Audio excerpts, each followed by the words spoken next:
The import part of the story that I want to give to you is about my last job. It's I worked for DART, which is Dial Ride.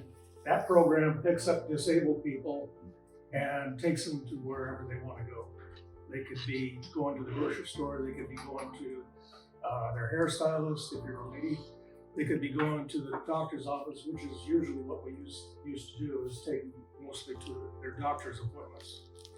But before I started that job, I said to myself, can I really do this?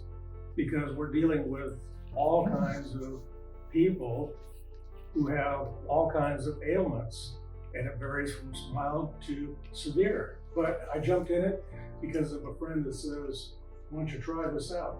So I did. And through the training, this was the interesting part. Through the training, it was an 8-week training program. And one of the highlights that I had, one of the moments that I had in that training was when they had a video, and it was about Down syndrome people. A little bit about Down syndrome people. They have a chromosome that's missing in their body when they're born, and so they look differently.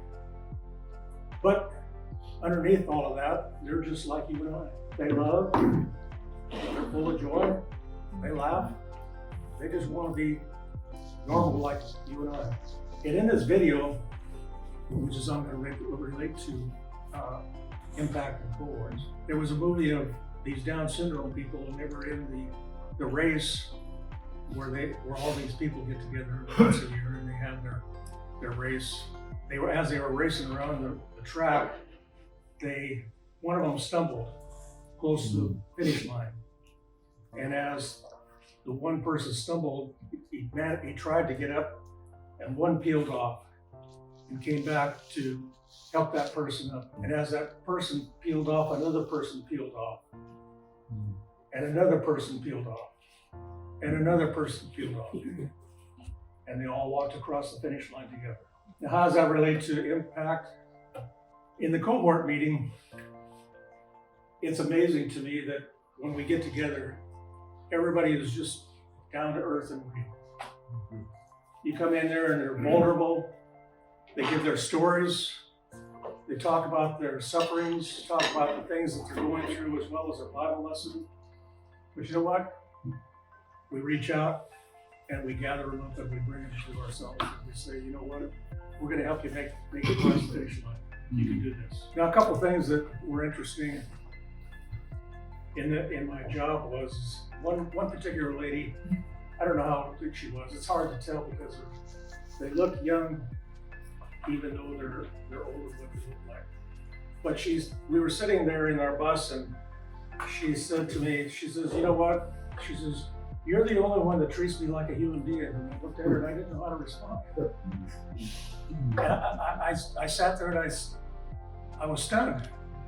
I didn't know what to say. And I finally said, I don't know what you mean. I said, to me, you're a human being. You may look differently on the outside, and you may show that you have issues and you're incapacitated to some degree, and I can see that. But I said, I'm no different than you are, because we all have these problems inside our body. And that's what this is all about. We all have problems, and we all need to share those problems so that we can walk through this valley of the shadow of death. Another moment I would share is this one lady was blind. She was in a wheelchair, and they don't address you as your name, but they call you out Mr. Bus Driver, because that's what I drove, was a 24-foot bus. This little gal, actually she wasn't little, she was pretty good size, but she was choking. Now the rules are you're not supposed to do anything. You're supposed to call the office and have them take care of it by sending somebody out. Well, I didn't have time to do that. I mean, this was a life and death situation. And so I just pulled over as quickly as I could, and I took care of, pulled whatever it is was in her mouth. I guess I basically saved her life.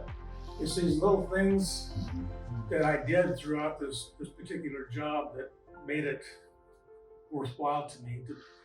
I thought it was probably the best job that I ever had. And I was telling Randy, I said, I don't know why I didn't even start this a long time ago, because it was very fulfilling. Mm. And that's what impact is to me. It's very fulfilling to me because I can come and I can share these stories and I can say, you know what, I've been through this, you know, and this is what I did, and I know how to get through this. So let's walk through this together.